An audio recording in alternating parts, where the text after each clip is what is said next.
Alright, so this will be kind of a two-part thing. I'm gonna go over how to change the oil in this bad boy, and I'm gonna do a quick little review on this sweet-ass stand I bought that costs way more than it, well, probably not way more than it should. It's probably worth the money. It is definitely well built. So, this is my 2019 Triumph Speed Triple RS, and luckily I did some research on changing the oil beforehand, so I didn't run into the issue that some have. Now, if you bought it new, you probably got this information either from the dealer or from a newsletter from when you registered it or whatever. But if you bought it used like me and you don't know, and maybe you didn't do the research, but just a fair warning, they sent out a newsletter on these apparently where you have to follow a procedure for changing the oil. And it's not like you'll normally you just pull the drain the oil, obviously, pull the filter. Normally we put the filter back on. Sometimes you'll pre-fill the filter to help out with priming it so it doesn't have to turn the bike over to fill the oil filter, or it fire up and it not have oil pressure yet. So the deal is, one, if you don't know, the bike takes 10W40 or I think 2050 maybe, or 1550 or something. I don't remember the other, but the other one's for extremely hot climates. It gets pretty hot here in South Mississippi, but I'm just gonna run 1050 or 1040 just because the other weight is kind of harder to come by. I think I actually have a little bit of, I have some 20W50 from the Aprilia I used to have. So the newsletter guide tells you to drain the oil, pull the filter, which, by the way, you have to get a special tool because if you haven't already figured out, the oil filter sits up underneath the oil pan right here in this little cubby like that, and you can't get to it unless you use one of these. So Triumph sells one of those, or you can just go to a parts store and buy them. But the shitty thing is the oil filter that was on it, which I think was the OEM one, I don't even know if this thing's ever had an oil change. If it was like the first factory oil change. But anyways, it was just spinning off of it. So you have two options. You can try the little 3-finger one that clamps, or you can do this method, which is you just take some sandpaper. I lay it in with the sandpaper facing the filter, like so it grips this smooth. And you pretty much have to tap it in place with a maul because it's gonna press fit, because this already fits pretty snug in this filter. This just adds a little more thickness, and then you have to, once you pull the filter, you have to knock this off in a vise and a hammer or whatever. So that actually pulled it off. I thought I was gonna have to do some trickery with self-tappers, screwing into the bottom of one of these or something. I looked up a video. One guy actually took a soup can. Apparently the soup can fits over this. Pretty tight press fit. So you can take an empty soup can, and then you could use something like a strap wrench or one of these oil filter wrenches, or the big like pipe oil filter clamp wrenches to get it off. So that's another method. But luckily that did it for me.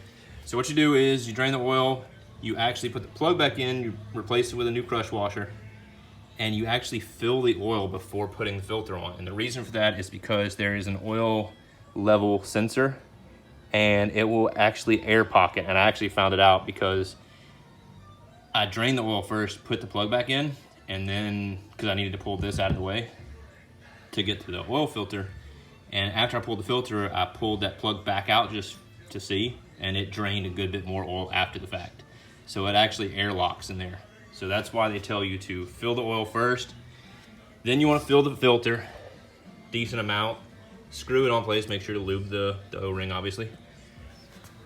And then you should be able to crank the bike after you do that. So drain it, plug back in, fill oil, then put oil filter, then run it.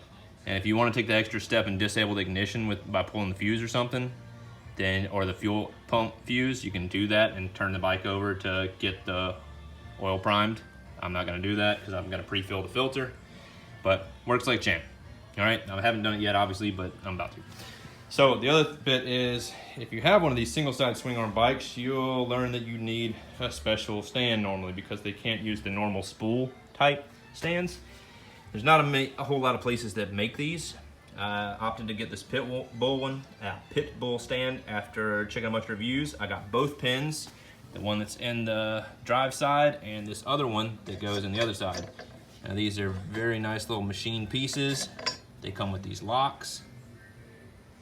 all ball bearing. It has this, I don't know if it's a gold nitride or that cadmium plate, but the plating on this is very nice. All the welds are just lovely TIG welds. Very clean done. It is heavy duty as can be. These beastie little wheels here. I'm sure ball bearing has this plastic cap here because this thing slams down when it lifts up. Because I had to do this by myself, so I was trying to balance the bike and push this down by hand and couldn't do it. Ended up just footing it because I didn't want to end up dropping the bike or pinching my hand or something.